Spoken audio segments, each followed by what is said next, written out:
নমস্কার, কেমন আছেন? নতুন একটা দিনে সকলকে স্বাগত জানাই। আজকে সরাসরি চলে এলাম কিচেনে। দেখো, একটু পাঁপড় ফ্রাই করব।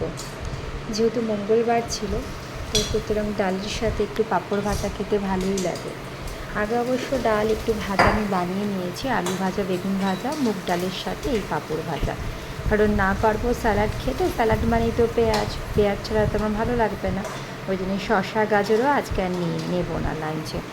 তাই সুতরাং আজকে একদম পেঁয়াজ রসুন ছাড়া আমার খাবার, যেহেতু মঙ্গলবার, ঘরে হনুমান মহাদেবের পুজো করি তার জন্য। তো পাঁপড়গুলো ভেজে নিচ্ছি। তার আগে মোটামুটি সমস্ত কাজ আর কি রান্না হয়ে গেছে, ভাত ডাল ভাজা, এটাই আমার লাস্ট ছিল। তো এটা করলে আজকে আমার রান্নাটা হয়ে যাবে।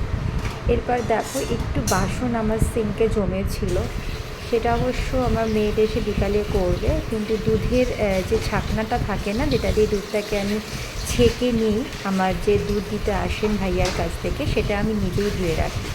কারণ কিছু কিছু পার্টিকেল থাকে যেগুলো মেয়েরা অনেক সময় ঠিকমতো ক্লিন করতে পারে না। এটা আমার অভ্যেস বলতে পারো, অভ্যেস না বদ অভ্যেসই বলতে পারো, একটু বেশি ছুচি বাতিক আর কি, নিজের কাজ নিজে করার জন্য।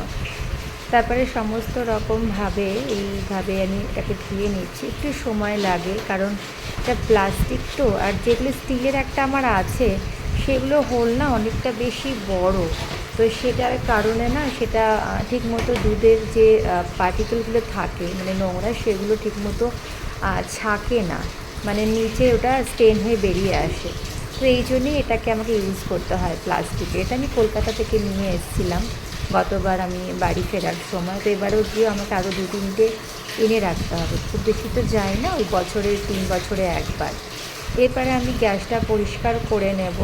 অলমোস্ট ওইদিকে ক্লিন হয়ে গেছে। তোমার ওপরে যে আমার গ্যাস ওভেনের যে চুলাগুলো ছিল, সেগুলো আমি ক্লিন করে নিয়েছি। বাকি যে সমস্ত ধারগুলো আছে, ডেইলি এটা আমার কাজ, আজকে বলে নয়, পুরো একদম ওপর থেকে নিচ অবধি, তোমার দেওয়ালের টাইলস বলো, নিচে বলো, সব কিছুই। আর এই যে দেখছো না, আমি আমার বেডরুমে পোছা লাগাচ্ছি। অলরেডি কিন্তু মেয়ের একবার সকালে পোছা লাগিয়ে গেছে। এই যে বলি মনের বাতিক ছুচিবাই, তো ওটা আমি স্নান করার আগে আর একবার নিচে বেডরুমটার সাথে সাথে দেখো ক্লিনটা, কিচেনটাও করে নেবো। যেহেতু রান্না করেছি, তো তারপরে কিছুদিন নিচে পড়ে থাকে, একবার সকালবেলা করে দিয়ে গেছে, তা সত্ত্বেও এটা আমার অভ্যেস। কী বলবো, ছাড়তে পারি না। এই হয় বেশি পরিষ্কার মানুষদের, মনে হয় এই রে কিছু হয়তো থেকে গেল।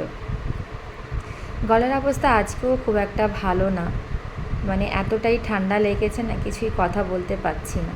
তো এইটা আমার ডেলি থাকে, স্নান করার আগে আমার কিচেনের যে অংশটা থাকে, এটা আমি ক্লিন করে নিয়ে একদম কিচেনের যে ধারটা থেকে বাইরের বাথরুমের যে প্যাসেজটা, সেটাও আমি একদম পুছে, বেডরুমটা, আমার মাস্টার বেডরুমটা পুছে তারপরে আমি বাকি কাজ, মানে স্নান করতে যাব আর কি।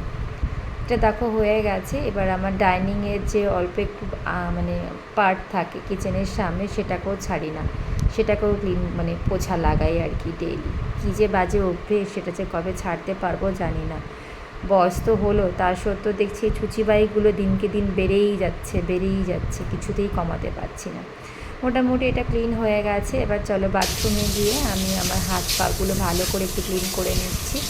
এবার ঝাড়ু দিয়ে আমার যেখানে জলটা পড়েছে সেটাও আমি করে নেবো। এটাও আমার মেড করে দিয়ে যায়, ওই যে বলি বেশি ছুচিপাই হলে যা হয়, আবার আমাকে করতে হচ্ছে। এটা ডেলি থাকে, তো অসুবিধা হয় না। আমি যখন গাছে পর্দায় জল দিই, এই ব্যালকনি থেকেই, এই বাথরুম থেকেই জল নিয়ে আমি জল দিই। এবার চলো স্নানে যাব। তার জন্য আমার ড্রেসটা আমি রেখে দিলাম আমার বেডের ওপরে। এবার নিজে একটু রেডি হয়ে নেবো স্নান করার পর, কারণ মেয়েকে নিচে আনতে যেতে হবে। তো রেডি হয়ে গেছি, স্নান হয়ে গেছে, অলরেডি ড্রেসও পরে নিয়েছি। একটু জাস্ট আর কি কঙ্গি করে নিচ্ছি, একটু লিপ গ্লস লাগিয়ে নিচ্ছি, কারণ এখানে না ওয়েদারটা অনেক বেশি ড্রাই। গরম তো আছে, কিন্তু ড্রাইনেসটা কিছুতেই কমতে চায় না। তো অলমোস্ট হয়ে গেছে ড্রাই আর কি, মানে ড্রেস করা হয়ে গেছে। এবার আমি রেডি হয়ে নিচে চলে যাব, কারণ অলমোস্ট টাইম হয়ে গেছে। তো দেখো, তোমাদেরকে বলছি, এই দেখো আমি রেডি হয়ে গেছি। এবার দেখো নিচেও চলে গেছি, মেয়েকে বাস থেকে পিকও করে নিয়েছি। এবার আমি আমার ফ্ল্যাটের পথে। এখানে দেখো মেয়েরা আমাদের পার্ক এরিয়াতে বসে বসে ওয়েট করে, কি করবে বেচারিরা, গরমে কোথায় বসবে। তো এই গাছতলা খুব সুন্দর, ভেতরটা গাছতলায় বসে বসে ওখানে ওরা ওয়েট করে বাকি যে শিডিউল থাকে সেই কাজ যাওয়ার জন্য। আর মেয়ে এটাই একটা বায়না যে কি করব না, তো এসে দেখো গাছে চড়ছে। মানা তো করা যায় না, এরকম হয়তো আমরাও করেছি একসময়। তো চলো আজকে ব্লগটা এখানেই শেষ করি। Bye bye.